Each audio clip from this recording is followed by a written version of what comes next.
রহমতুল্লাহ। আবারও চলে আসলাম ন্যাচারাল একটা বনের ভিডিও নিয়ে। আমরা বন জঙ্গলে থাকি। আজকে আছেন আমাদের রাঙামাটি জুম নিয়ন্ত্রণের এসএম মহোদয় স্যার, যেন মোহাম্মদ তৈবুর রহমান স্যার।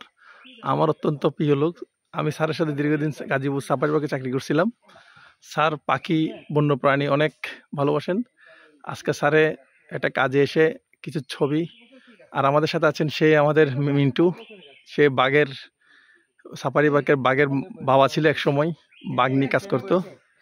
এই যে আমাদের স্যার মহোদয় স্যার চলে আসছেন, পাশাপাশি আমি অদম আছি। স্যার হঠাৎ করে দেখে আমাকে নিয়ে আসলো। দেখেন এই যে মাকড়সা, রাস্তা বলো কি অবস্থা। এটা হলো ন্যাচারাল বন, মানে অর্থাৎ এই মাকড়সারই বোঝা যাচ্ছে এদিক দিয়ে এখনো কেউ আপ ডাউন করে নাই।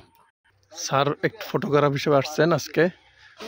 এই স্যারের যে ক্যামেরা দিয়ে ন্যাচারাল ছবি তোলার জন্য অবস্থা দেখেন।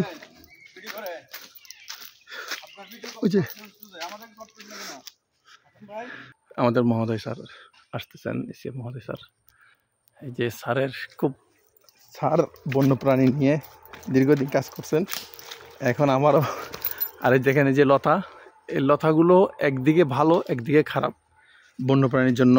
যারা নিশিচর প্রাণী তাদের জন্য নিচে নামা লাগে না, তাদের নিচে নামলে বিভিন্ন সাপ গৈসাপ আক্রমণ করতে পারে, তাই তারা উপর দিয়ে আপডাউন করার জন্য এটাই ভালো তার জন্য। সবাই একটু ভালো থাকবেন।